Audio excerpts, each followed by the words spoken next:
Nós temos números aí nós temos as informações sobre o Aguirre, né? Deve assinar hoje com o Botafogo, não é isso? O Botafogo está tentando há um tempo já. A Udinese queria $500 mil, se não me engano, acho que a moeda era dólar. O valor... E o Botafogo estava tentando negociar ou por um valor menor ou, né, o mundo ideal.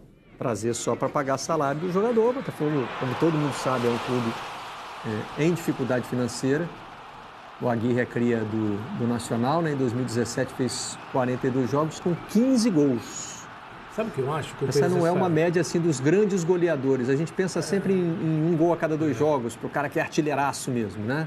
Essa questão do jogador sul-americano que o Éboli trouxe aqui, eu acho muito, muito interessante para a gente discutir, mas eu vejo que tem um fator econômico muito forte nisso aí. Algum tipo de jogador sul-americano, eu não estou me referindo à nacionalidade, nada, longe da reclamação que faz o Romero, nada a ver. Falando da questão técnica, esses jogadores eles são muito baratos hoje para o mercado brasileiro. Então você vai comprando pelo preço e muitas vezes não traz a qualidade. E até o bom jogador sul-americano, vou trazer aqui um exemplo típico, o Cueva, que é um jogador, é uma estrela da seleção peruana e é efetivamente um bom jogador sul-americano. Às vezes ele é muito mais barato do que um jogador regular brasileiro. Pela diferença dos mercados, pela diferença do que acontece. E muitas vezes, não sei se é o caso do Botafogo, o Botafogo fez uma grande aposta com o Montijo, né, por exemplo, que deu azar, né? Porque o Montijo já tinha um serviço prestado no futebol brasileiro. O Montijo foi até uma exceção à regra do Botafogo. Ele custou caro para o clube, para o padrão do Botafogo. Não em transferência, mas em salário. Deu um azar da questão. E aí teve a questão física que realmente... Mas eu acho que... Não sei se é só azar também não, né? Talvez não tenha sido bem avaliada. Uma avaliação pode ser. O Botafogo resolveu correr um risco que... O que eu acho assim, que às vezes, muitas vezes, o jogador sul-americano que chega para o Brasil, e vamos falar muito sério, o Brasil hoje é a Champions League da América do Sul, de campeonato nacional.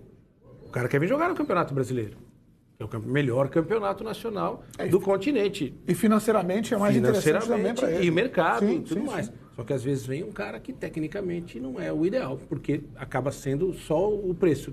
Esse é um jogador barato, eu vou contratar, porque é o que eu tenho.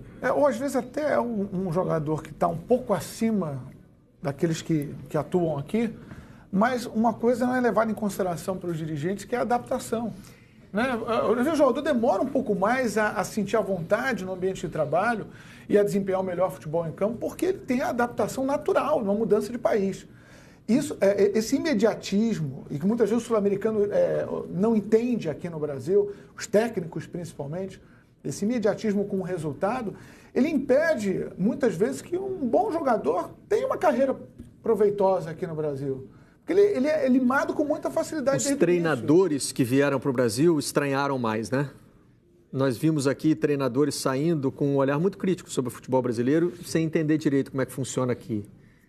Eu brinco que o Rueda entrou e saiu do Flamengo sem entender o que estava acontecendo. Porque para ele aquilo né, foi um tumulto que ele talvez jamais tenha vivido na carreira. No rosto dele aquilo, né? O Osório saiu do São Paulo, assim, muito, não sei se é chocado, mas assim, muito espantado com o que ele viu. Gente, o futebol brasileiro é isso, né? Porque, é claro, o cara quando vem para cá, ele é exposto mais frequentemente, diariamente, ao que tem de errado também no futebol brasileiro. É normal que de fora ele tenha uma visão talvez até romantizada do que é o futebol brasileiro. O sul-americano vai pensar no Brasil pentacampeão mundial, no Brasil do Pelé.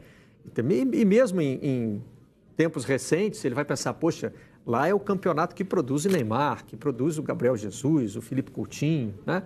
Esse é um grande futebol, quero trabalhar lá. Aí ele vem aqui e tem que lidar com coisas da nossa estrutura, da nossa desorganização, sem conhecer da nossa o mercado, política. Tem isso, e há são uma dificuldades cobrança, naturais. Sem dúvida alguma, há uma cobrança do cara que vem de fora, ele vem com essa missão de resolver os problemas. Então, camarada, você veio, então vai ter que resolver os nossos problemas. O Gareca no Palmeiras, ele foi para o Palmeiras, levou um monte de argentino com ele, com a intenção de facilitar a adaptação dele e também facilitar a adaptação dos jogadores. Ninguém se adaptou, foi todo mundo embora. Não deu certo para nenhum dos lados. Pouquíssimo tempo. Do Balsa também, no São Paulo, né? E também. Trouxe jogadores que... Agora, o Éboli tocou num ponto que eu acho importante também. Talvez já esteja chegando a hora de observar melhor. Quando eu digo observar melhor, é o seguinte. Quando você vai trazer um jogador... o clube que está trazendo também tem que pensar nas diferenças. Nós tivemos um caso recente muito marcante, que foi o do Borja, Outro dia ele deu uma entrevista falando, não era xenofobia, não nada, mas assim, também estranhando o ambiente do futebol brasileiro. Aqui no Brasil tem muita gente que fala muito, né? Tem. É assim que funciona. E isso precisa ser passado para o jogador, ele precisa entender. E quem contrata o jogador também precisa entender o seguinte, o Borja já deu entrevistas falando sobre diferenças de estilo de jogo, diferenças técnicas e táticas fundamentais entre o futebol colombiano e o futebol brasileiro. O Guerra falou muito sobre isso que atrapalharam a vida dele no Joga-se Palmeiras. muito mais aqui do que na Colômbia. O calendário aqui é muito maior. Mais, o estilo é diferente, o que se espera de um centroavante no Brasil é diferente do que se espera de um centroavante na Colômbia. Então, assim, quem traz vai precisar olhar cada vez com mais detalhe para isso, né? Tá bom, eu vou trazer um jogador colombiano, mas lá, centroavante joga desse jeito, aqui ele vai jogar de outro. Quanto tempo vai levar para essa adaptação? O que eu preciso investir? E ainda vai ter que entrar na chave desse processo todo, que é o empresário. E muitas vezes quer apenas colocar o contratado dele. O empresário vai olhar para o valor do contrato, né? Porque o cara quer dar certo aqui, foi o que o Nuri falou. Aqui é diferente, é uma plataforma diferente, uma vitrine diferente para qualquer jogador. É uma ponte mais fácil para a Europa. O Borja bateu na porta dos dirigentes do Palmeiras, falou, eu quero dar certo aqui, me dê mais tempo. Eu não quero ir embora, não me negocie. Ele fez esse apelo, isso foi revelado, ele fez esse apelo e pediu mais tempo. Só o argentino que acho que faz a ligação direta ainda, né? Lembrando, por exemplo, de um caso, a gente está falando do Paris Saint-Germain, do Lo Celso, por exemplo, né? Que no Rosário fez uma Libertadores espetacular em 2016, se eu não me engano, e já fez o argentino, às vezes, não precisa passar pelo Brasil. Não precisa desse estágio aqui para se valorizar, não precisa fazer conexão brasileiro no Brasil, mas agora os vizinhos... No caso do Aguirre é até interessante, né? Ele já está na Europa, mas não está conseguindo se firmar.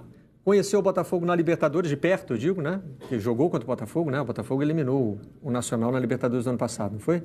Foi. O Nacional foi um dos ex-campeões. Aliás, ele está suspenso por 3 jogos por ter sido expulso contra o Botafogo. E ele disse, eu quero jogar no Botafogo, tem interesse. O jogador está fazendo um movimento, né? Então, isso interessa ele. Ele viu tanto, né? É preto e branco também. Isso é o efeito Louco Abreu, né?